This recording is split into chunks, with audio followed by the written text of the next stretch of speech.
Hello, everybody. Welcome to another exciting episode of Jimmy's Jambox. We're here. We're back at it again, and we're going to get on into it. But before we do, as always, please make sure to like, subscribe, push all the buttons, do all the things. You know, I don't know where they are, but you do, and I trust you. With that being said, here's a quick word from our sponsor. Organic herbs and botanicals, skincare and edibles, wellness for body and mind. The Brothers Apothecary. Fine teas and remedies.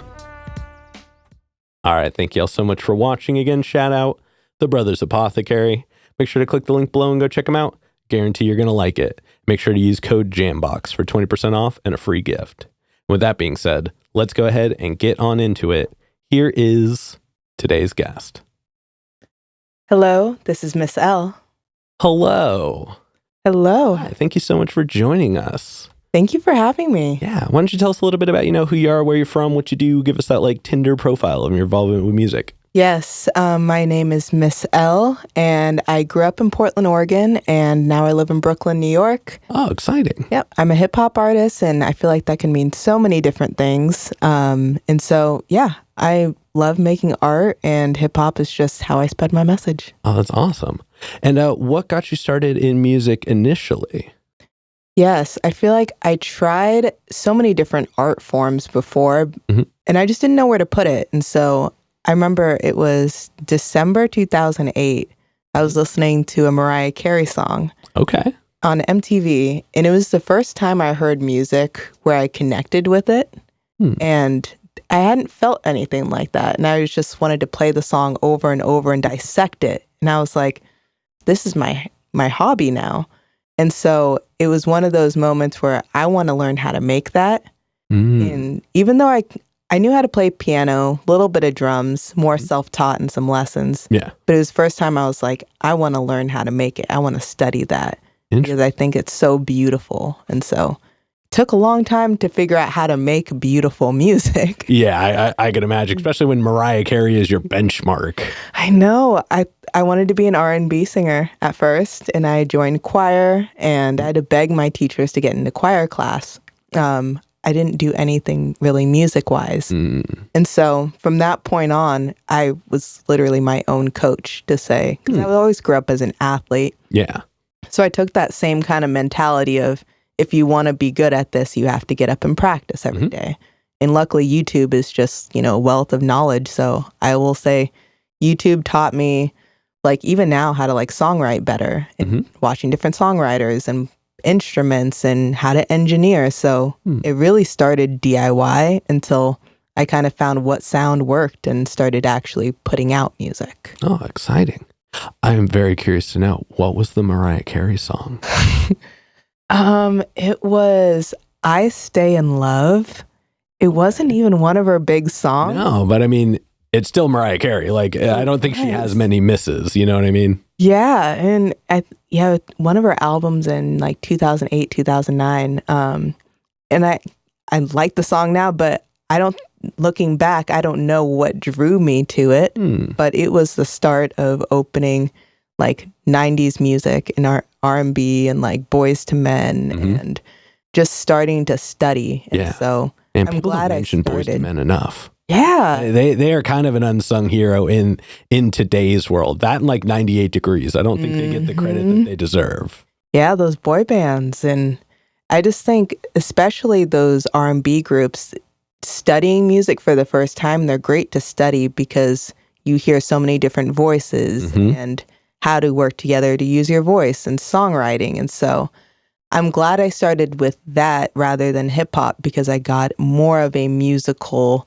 I guess, expansion of knowledge. Yeah. And then I could kind of render it. You were introduced to more elements of music for sure. Which, I mean, not to say that hip hop doesn't have plenty in it, but there's definitely a consistent, you only need to do X amount of things in hip hop to be presenting as that. Whereas like in R&B, you got to have layers. You've got to have composition. You've got to have all this presentation in certain ways. So that makes perfect sense. I mean, that's technically how T-Pain went about it, but nobody wants to talk about that. But this isn't his interview. This is yours. And actually, we have a couple foundation questions we check in with everybody on. So we're going to knock those out right now. And this first one, it's one we ask early. It's one we ask often. And it's definitely a crowd favorite. What was the first album you ever bought with your own money? My own money. I would say it was on iTunes. It was rare if I did buy some albums, but it was the Nicki Minaj Pink Friday. Okay. That album changed my life for sure. That's how I started rapping. Oh, And interesting. So I studied it. I had a seat. I bought the album on iTunes, and then I wanted to go support the artist even more and buy the physical CD. And so that's what I started to do. Like sometimes mom couldn't take me to Target at that time. So that album, I think, still to this day is my favorite. That's awesome. Do you still have it? Yes. Nice. I have all of my CDs in order, all the Mariah Carey CDs for sure. Of course. But yeah, like every big female artist kind of during the 2010 era, I would always buy the CDs. Oh, that's awesome. I knew that I started studying the business of music too. And I'm like, I think, how do I want to support these people? And it's not only just, listen to the radio, but it's like buy the music. Yeah. And I have my own physical albums. And so I'm big on pushing, please buy my album. Yeah. And also tangible media. I think it's not a lost art per se, but it's really something to appreciate. Like, I mean, y'all can't see this on camera, but like, I'm a big fan of records. Like, I think physically holding something, especially if it's of music that's really important, like music that like means something to you, it feels different when you own a stake of the claim, so to speak. And so I could definitely get behind that for sure. And then what was the first live show you ever went to that was like one you wanted to go to? So you saw it was happening, you got tickets, and you went to it. Oh, yeah. I saved a lot of money to go see Lady Gaga, her second album. And that's when she was like at that peak. And I remember she was an amazing piano player. Oh, yeah. So I mean, she is phenomenal. Still. She is phenomenal. And I don't think that people had known the amount of musicality she had outside of just kind of being a pop star. And when I went, till this day, the best show I've ever been to. I could believe that. Just the production and the artistry. And one thing about her is she has never lip sync any songs. And even, she talks about going to shows sober because people deserve the best show. And so I also take that with me. So I feel like that changed my life and made me see I want to do that. Yeah. At that level. Well, I mean, she is a phenomenal person to take inspiration from. I mean, Mariah Carey, her, like, it's Nicki Minaj. Like, you clearly have a powerhouse. I love people to look up pop to. Stars. Yeah. Yeah, no, but I'm definitely a little jealous because I'm sure that level of show is something that almost, if it was one of your early shows, I can't imagine many things competing with that on. Like, I could think like maybe like Michael Jackson. Would probably have like a production level of that height, but that is incredible. What a cool first like show to want to go to and make happen. Yeah, I think I was in 8th grade and I saved all my money, and it was one of those things where I think I spent $118 for like good seats. That's an incredibly reasonable price for Lady Gaga tickets. And now it's like, I don't think I could have afforded that if I were at that age wanting to see my favorite artist. Yeah. These ticket sales are crazy. Oh man, you're telling me. I'm looking at the Childish Gambino tickets and I'm like, oh God, $250 for the middle range. Oof. I know. Oof. Like, I mean, I'm still probably gonna do it, but like, for someone you really want. Yeah. But man, that is awesome. And then, we technically have one question left to go in this beginning portion before we move into you in the current day. But I want to segue away from it for a second because periodically I get the opportunity to ask this question. Yeah. As somebody who is based in sports as well, what are some of the similarities you see between like sports practice and approaches in music?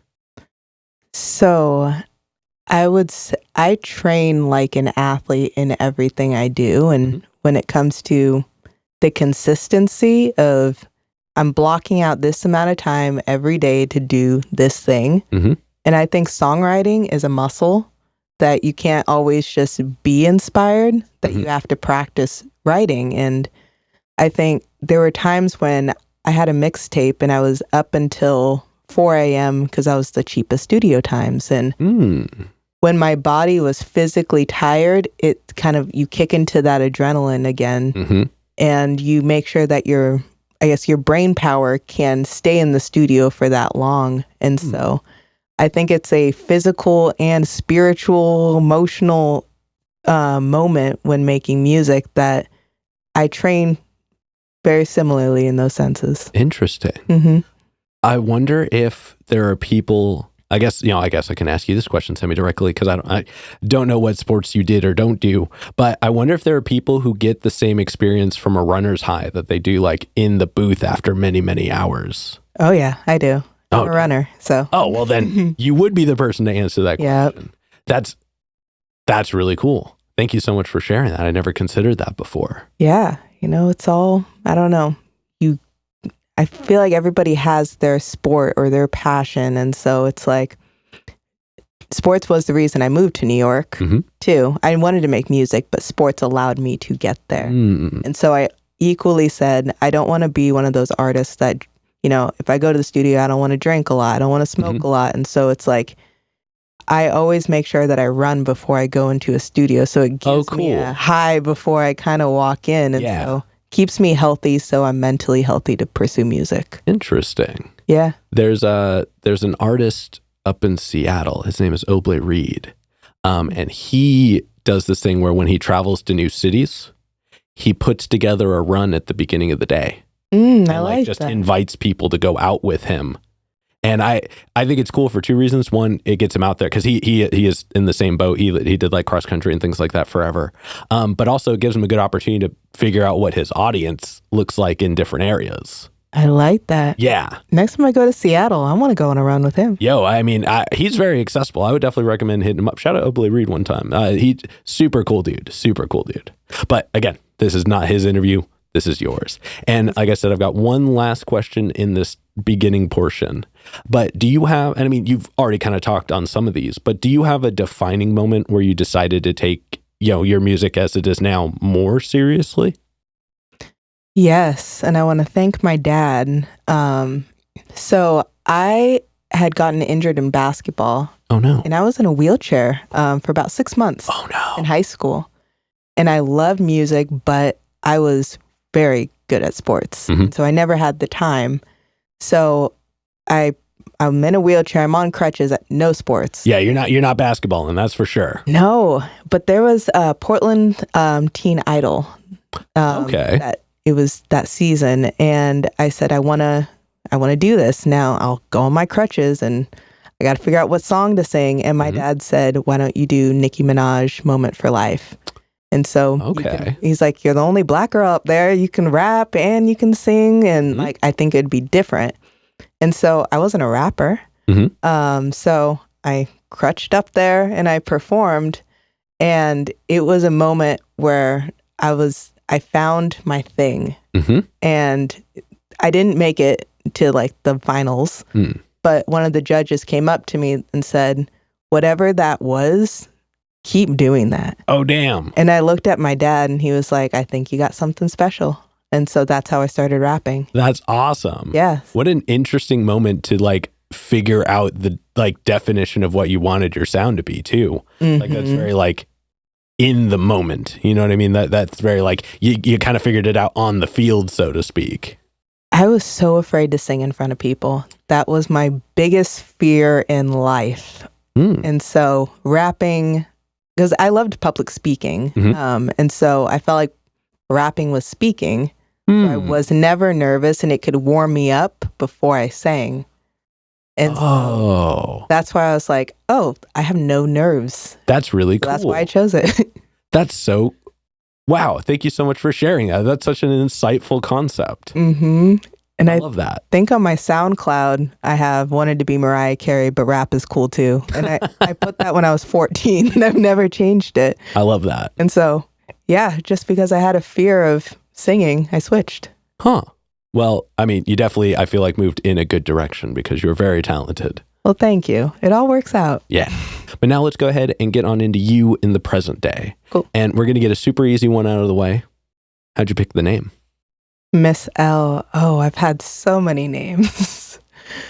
I tried so many names, but I was working retail in New York, in Union Square.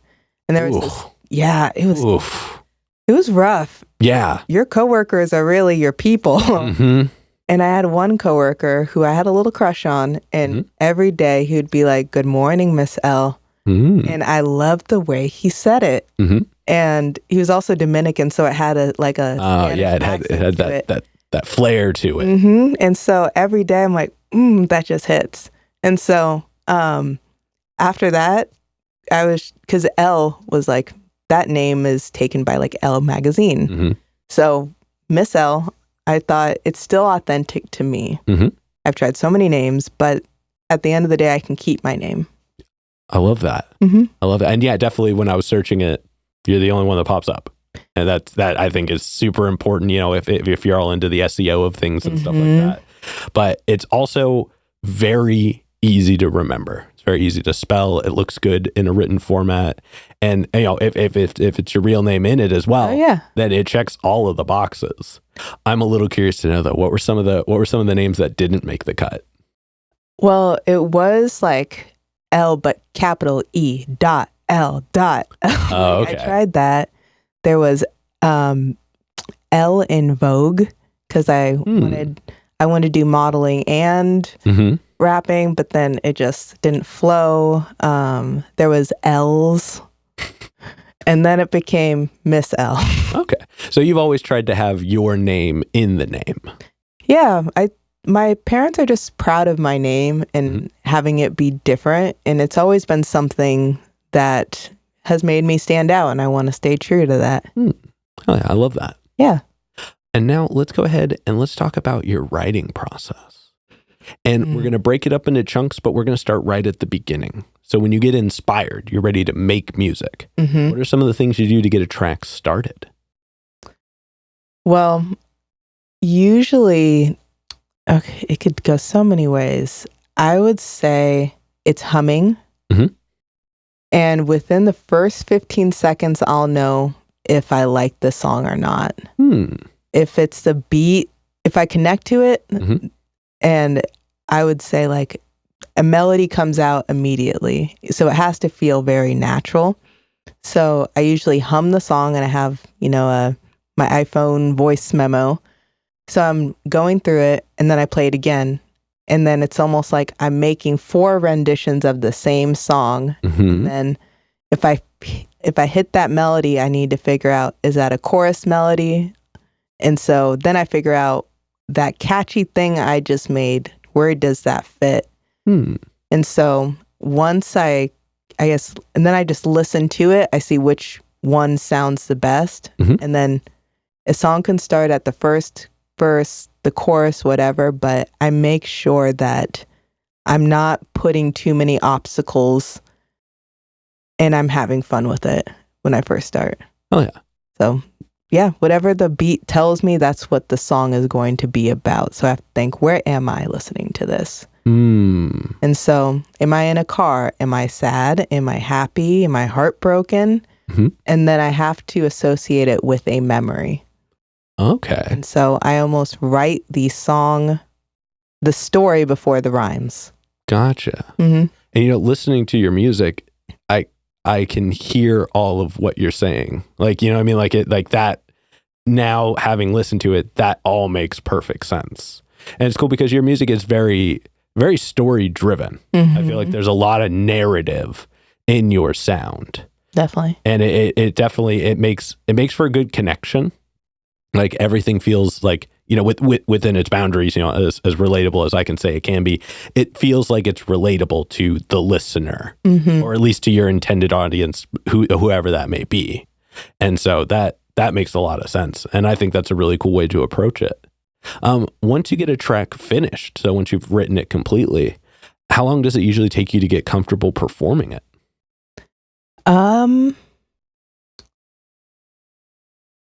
I'll perform it the next day. Yeah, I think what I love to do before I even send it to getting mixed mastered, like I did for my last song, Tim's and Headphones. Quality jam. Thank you. I performed it first. I almost love my own home recordings more than I love the output. Interesting. And so I'll go to like an open mic down the street and I'll perform it, and I want to get a feel for, do I like it, and is it worth the money and the time to go forward? That's a really smart way to do it. I love that. Music it's an expensive hobby. Very much so. Cool. It's very much so. Before you have a team where, everyone kind of figures out how they're going to get paid, like it's hard to be consistent and have the money to do it. So I need to pick the ones that, one, I love and what are going to, I guess, what feel right for that moment. And so I'm selective as to what I put out next. Oh, cool. I like that. I think that kind of goes against the grain of like, oh, let's just put out a song a month kind of thing. Like you are literally litmus testing your music with people and in an audience and in a space where it can be performed later, long before you press it. And that shows a lot of intent. And I really dig that. I think it would be cool if you start recording your first time you perform a song lives, and like down the road put out the firsts live cut. Oh, interesting. That would be really fun. Yeah, actually for Tim's and Headphones, I do have that first live one. So you're making me some ideas. Okay, well, surprise y'all. No, I'm kidding. It's coming. But that I think would be a really neat idea. So I'm just leaving that here. So when you watch it later, you can be like, huh, if you want to. Oh, heck yeah. I'll give you credit for your idea. Oh, hooray. I'm excited for that. But actually, that's a cool way to segue into Tim's and Headphones. I wanted to chat about it for a little bit because it is a super cool track. Thank you. It was how I found you initially. Hell yeah. I was just, scrolling through the things and I was like, this is a vibe. And I was like, oh, she's here. And then you were like, oh, I'm going to New York. I'm like, oh no, she'll be back here. But the track is a mood. It just it oozes swag. Your flow is just so solid, but it's like a mix of like chopped and smooth. You have this really interesting like cadence where it's like your words are really defined, but they just kind of live in and out of the song. And I'm curious, like, what was the intent behind it? How did you go about putting that track together? I was cold. Like it was a cold winter day. And there was the original recording is what came out. And so it was supposed to only be a demo. But there was a grit in my voice that day where I was in a Timbo mood. Like it was cold. I was stomping in this New York, and I come out with wear boots. Like I felt everything that day. And then I think because I travel so much from the East Coast to the West Coast, like when you were talking about like the flow is either like very like punchy or it's very melodic. I associate the melodic part with West Coast and the harder bars with the East Coast. Okay. So the song is kind of like a duel of both. Yeah. No, I dig that. And I could definitely see the influences in it that way for sure. And I mean, like even listening to some of your earlier stuff, like, I went through your EP Culture. Oh yeah. And that, I mean, super fun. Like the album itself, it's very like jazzy. Again, your flow is really defined. I appreciated that it didn't have a lot of vocal layer. Like it was very like you. Oh, that was still learning. Like that one was also in my bedroom. Yeah. Like, well, I mean, it's cool because it's like it was like boom bap, but clear. Like it didn't have that like buried in the sound feel. but it just, everything meshed really well. And there's a lot of like, it was a good way to kind of get to know you. Like I said, you speak a lot of you in your music. And so like, there was like a lot of sports references, a handful of like Spanish references, which I think, brings a little bit of where you're from and stuff like that. And the title track in particular, like culture. And I've noticed you put your title tracks at the end. Oh, because your EP has it, but also your album, Queen of Sound. Yeah. Or Queen of the Sound, sorry. Also had it at the end. And I thought that was, I didn't know if you did that intentionally, but that is a cool twist. Wow. See, I didn't even think that far. Well, please keep doing that because that is like, for me, I always look for where the title track is. And I'm always like, all right, I got to get to that point at least. So when it's the opening track, I'm just like, oh, well, we've already made it to this point. So I thought it was, now knowing you didn't do it intentionally, it is a cool vibe. But that album itself, it was cool because it felt almost like a sophomore album. But it is still technically your first main album. At least that's available on Spotify. Yeah. And it felt really intimate. It felt like, like I said, got to know you a lot in it, but there was a lot of emotion. There was like talk of heartbreak. There was talk of like community. There was just a lot in it. And I guess I'm curious to know, like similar to, your newest track, what went into that album? What inspired you putting it together? So it started with the song Culture that I wrote, I started it 6 years before. Oh, okay. But I only had a first verse and a chorus. Put the song away, and then 2020 hit. And I had already started the Queen of the Sound album, but it wasn't enough tracks. And so I kept going back to Culture. I started listening to it, and I'm like, this one's good. Like, this is the sound that I want. And so I finished it out. And then my friend Avi Sinclair, who's a producer in Portland, he had sent me, I think it was Ballin', and I wrote that and turned it back in a day and a half because we had time. Yeah. I mean, I guess in 2020, we weren't doing much. Yeah. And I think it took a month and a half to finish all 5 songs. And he was just a great partner. We had the space to create it. And so, I talk about Black Lives Matter in 2020. And, I wanted to make sure it felt relevant too. And so it's just, we kept making hit after hit. And then I'm like, hey, we have 5 songs. Like, might as well just throw it together. So I don't think there was a concept going into that one, but we just kept making good music. And I felt like it covered a lot of the culture, especially with Black Lives Matter. Yeah. Plus, like bringing in the Spanish aspect and different cultures of hip hop are in that. So I felt like it just embodied the whole project. No, I love that.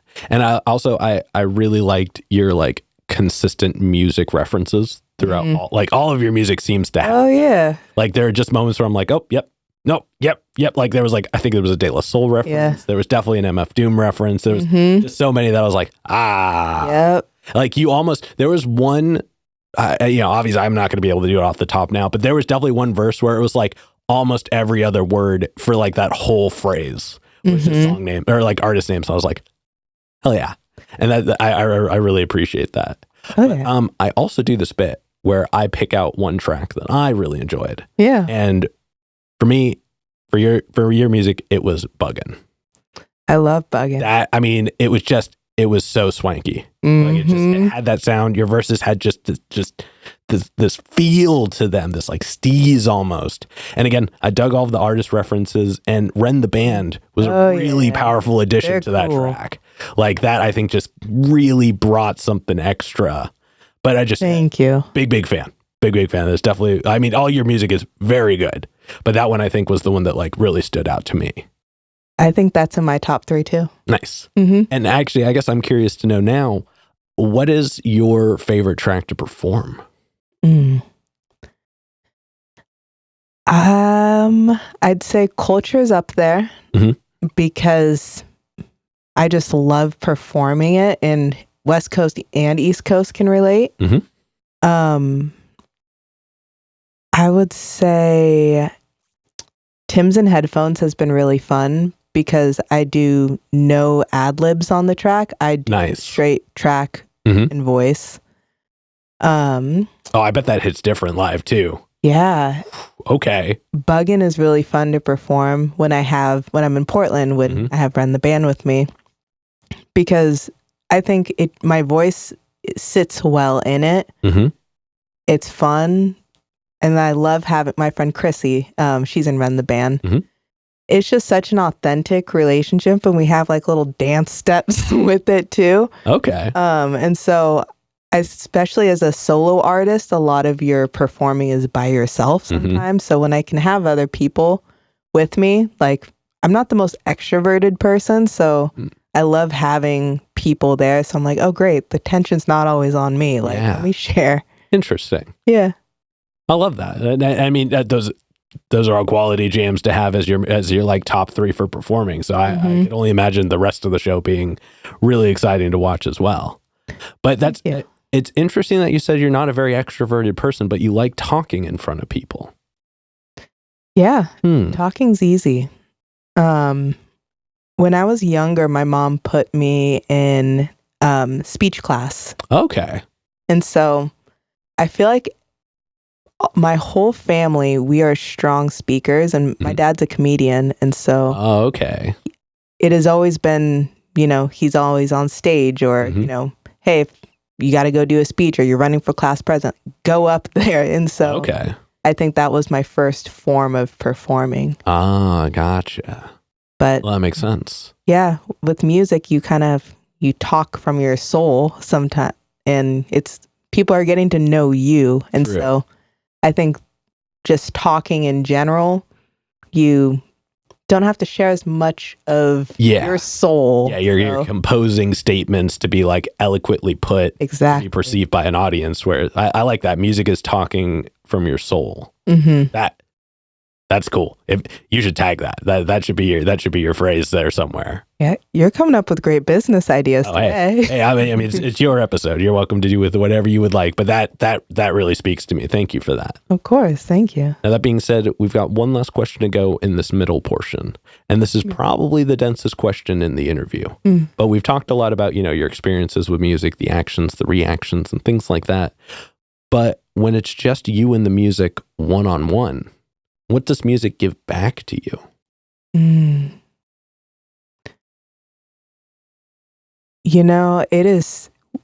It's the love-hate relationship with music, but when it's good, it feels almost religious, in the sense of, this is my purpose on this world, and this is how I give back to people.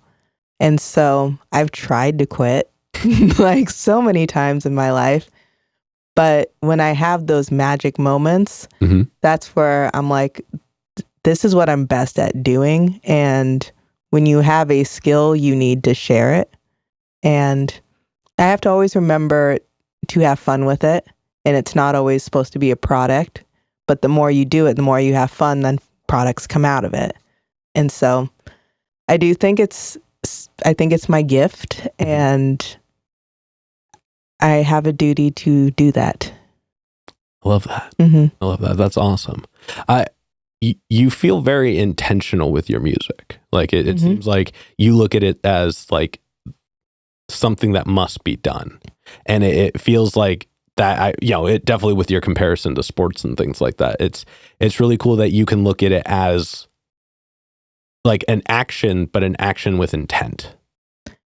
I'm very analytical. Like, I would say in my professional life, I've always been a data analyst. And I've always thought of what, I guess, the sound has to make sense to me. And the words have to mean something, because if not, then it's, why am I doing this? And I think also when I was younger, like, I was afraid of my parents a little bit. And so I didn't want to speak reckless. And so I became more intentional with it. And especially kind of more the boom bap and the jazzier sounds, I feel like people do listen to lyrics more. Very much so. So I can curse, right? Yeah.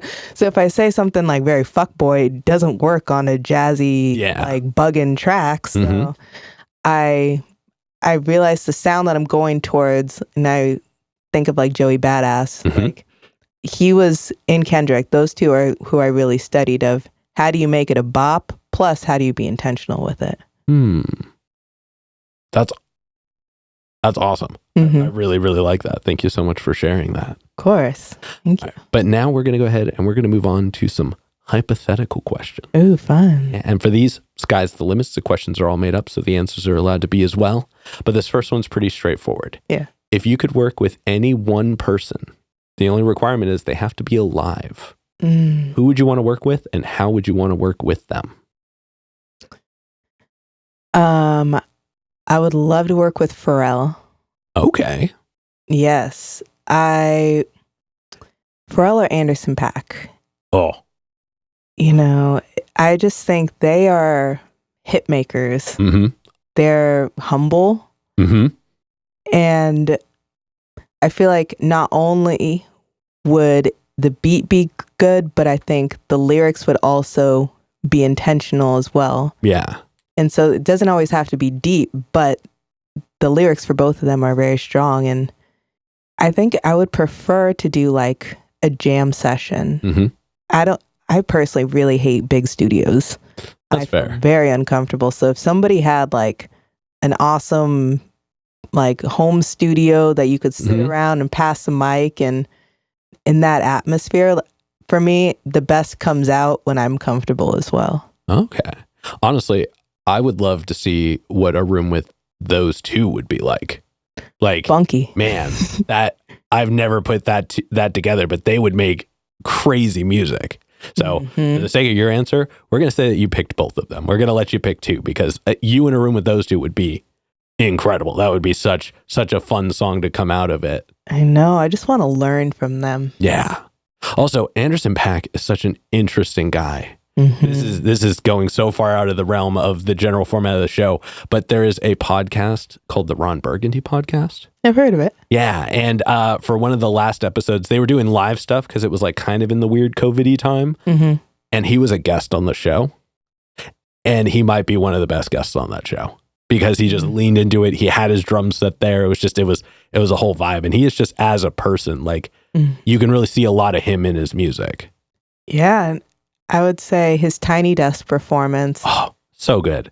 He's the reason why I have a band now. And that's a good reason to have a band. Yeah. And I think of even just like the Seattle grunge and Portland area. Like it's really started with bands out here for our music scene. And so when I saw, he's kind of hip hop, but he's a lot of different things, funk, whatever. But I thought if I can make hip hop a little bit more of a band feel in Portland, I think I got something special. Yeah, very much so. 2020, I formed my first band out here, and oh, that's awesome. Yeah, I wanted to be Anderson .Paak. Good person to want to be. Yeah. Although, I mean, who knows who he is? It's pretty great already. And I really respect that approach. I think that, especially now, music is so available and there's so many people who do it and there's the opportunity to blend genres and like approaches. Now is the best time to have a band. Like if you can get a room full of people that meet up regularly and make that music that way, you're just going to hit so much different because now you're not just one person with intention. You are multiple people with this focused intent that's led by a person who is heavily focused with intention.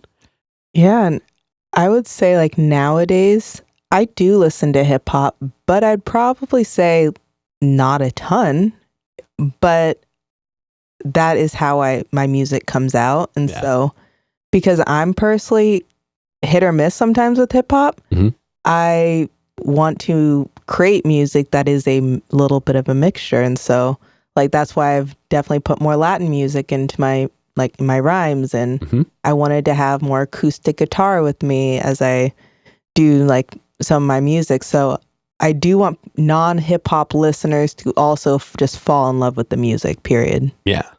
No, that's awesome. Thank you. Moving back to the hypothetical questions. Yeah. Subsequently, who is a local artist that you're aware of that you haven't gotten to connect with yet, but you would like to? And you know what? Because you frequent Portland and New York, I would love to hear an answer for both if you have it. So local. I would say I've never met Win. Okay. And I'd like to. We run the same circle of friends, but she's often in LA and I'm often in Portland, so we keep missing each other. Fair. But she has also been pursuing music. She's putting in the Portland. Work. She's putting in the work. Exactly. And so I would say to just hey, I see you. We two women doing the same thing out here, and what's up? Like, not even just to try and collab or anything, but I think growing your community in general. So much respect to her. And, I hear she's a great person as well. So those are people I just want in my community. Oh, yeah. And then for New York, I would say, are you familiar with Lady London? I am. Yes. I think she is the best spitter right now. And I don't think anyone is as lyrical or as intentional. And so I think just based on her flow, and I also want to add in there, what's her name? Tierra Whack. Yes. Yes. I just love her music. Want to be in a room and watch her create. Yeah. And see how her mind works. Very much so. Very two different vibes. Like one's more that street New York boom bap spitter, but Tierra Whack's like that artistic feel to it. And so, I would say my ladies I want to work with. Oh, yeah. Well, everybody, you know what to do. At them in the comments. Let's see if we can get all of them on a track together. Come on, ladies. Oh, yeah. And then for this next one, like I said before, sky's the limits, and it's pretty literal in this sense. But if you could perform anywhere in the world, and you wouldn't have to worry about crowd access or building stability or power, it was guaranteed the best lineup, guaranteed the best show, and it doesn't have to be a venue. It could be anywhere, and it works in this scenario. Where would you want to perform?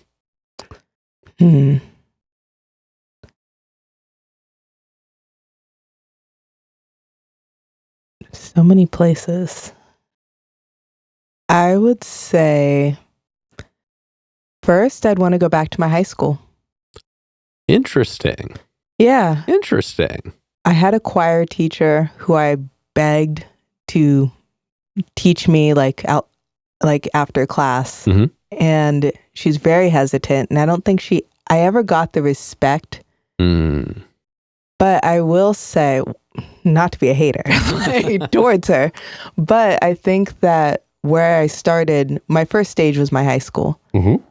And that was my first stage rapping. And whenever I have my most proud moments, it's always been performing in Portland. And it's been around my people.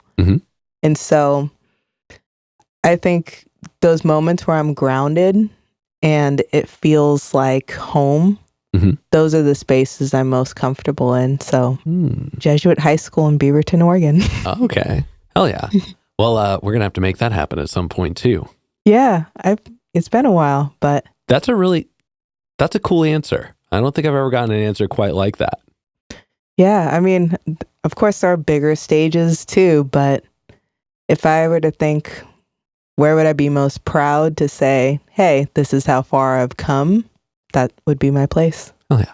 No, I love that. I used to curse on stage at a Catholic high school. And so. Oh, okay. Yeah. So they didn't like it. So I felt like a rebel. I'd say hell. And that got me in a lot of trouble. Ooh, I could imagine. Oh, that's like the staple phrase on the show. I know. I am so sorry, school. So it's just, I want to get back and curse more. Well, we won't tell them that part, but that's awesome. I really dig that. Thank you. And then to wrap up the hypothetical questions, if you could get one more album from anybody, they could be alive, they could be dead, they could have not put out an album in 100 years, they could have put out an album yesterday. Who would you like an album from? Selena. Before I realized she had died when I was younger, I was looking for more music and I'd ask, why did it stop? Oh, no. And I was so sad when I figured out I could never go to her concert. Oh, you saw the movie. I saw the movie. And, I would say before I was even a musician, that was my favorite artist growing up. She did something, especially for like Spanish music. Like she really put it on the map in a really powerful way. And I mean, phenomenal singer, phenomenal performer. Like just, also never gotten that answer before. That you were just nailing it with these answers today. But that, yeah, that is. Yeah, she just died too young at her peak, and I think I have not seen an artist who has made it big in Mexican music and American music. Mm-hmm. And even as I am incorporating Spanish in my music, it's Selena who makes me more confident to say you don't have to sound like you're from Latin America. Like, you can sound American, but still dip into both. And so I think she gave a lot of artists that confidence to do both sides. Very much so. Damn. Yeah. She's an icon. What a good answer. Thank you. What a good answer. All right. But that being said, we're going to go ahead and start wrapping this up. Cool. What can we look forward to between now and the end of the year? Do you have any shows coming up? Any new music coming out? Lots of shows for this month. On Sunday, I'll be on Cebu Mujeres Bravas. Oh, hell yeah. Their show. So interview plus a live performance in studio. Mm-hmm. So 11 o'clock on Sunday. The next day is the Multnomah County Fair. So I'll be performing at Oaks Park at 5 o'clock that evening. Then the Portland City Fair next Friday, May 31st at 5 p.m. on the waterfront. Oh, hell yeah. So you're staying busy.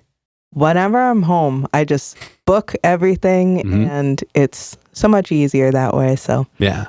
Do you have any shows coming up in New York? No, because I'm here for another month or so. Okay. So you usually don't book until you get closer to when you're going to be in places. I don't know where I'm at until I book a one-way ticket. Oh, okay. And then I said, I'll be around this time, but I didn't book a trip back to New York yet. Gotcha. So I'll go back. The more gigs I get here, I'll just stay until Okay, interesting. Time to go back to work in New York. Yeah, no, I dig that for sure. Oh, yeah. And then for this next one, go and look straight at the camera and tell everybody how they can find you. Yes. You can find me social media, Miss Elle Music. Also Bandcamp, where you can buy my CD and the digital albums. And then, of course, on all streaming platforms, Miss Elle. Oh, yeah. And then any other plugs, any other shout outs, anybody else you'd like to put on while you're on here? Yes. I want to give a shout out to my ladies in Portland, just artists in general. First, my friend Sasheen, Sasheen's Vault. She's a painter here. And then also Karma Rivera, who is another hip hop artist here, another Afro-Latina. And those two just keep me motivated in music and, keep me going and wanting to pursue my art as well. So thank you, ladies. All right, now we've got one last question to go. But before we do, I'm going to steal the camera for just a second. Please do.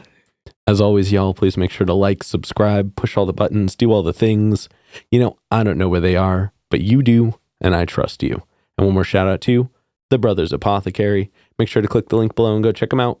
Guarantee you're going to like it. And with that being said, the final question. And this is entirely up to your interpretation. Yeah. But what is an album you feel is more on the obscure side? So it's a deep cut. It's one not a lot of people would know, but it's one you think everybody should know.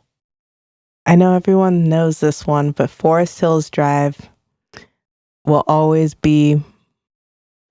feel like home no matter what. So J. Cole, that one will always be on repeat and just reminds me of why I want to make music too. Oh yeah. Mm-hmm. Oh yeah. No, that is a great rec. Mm-hmm. If y'all haven't listened to that yet, definitely go do that. But do that after listening to Miss Elle's music. Thank you. Well, that being said, we're going to get up on out of here. Thank you so much for joining us today. Yes, and thank you for creating the space for artists. Oh yeah. Happy to do it. Thank you. And with that being said, this has been another exciting episode of Jimmy's Jambox. I'm Jimmy. I'm Miss Elle. And we're signing off. Later, y'all. That's a wrap. This is not a podcast. This is a show.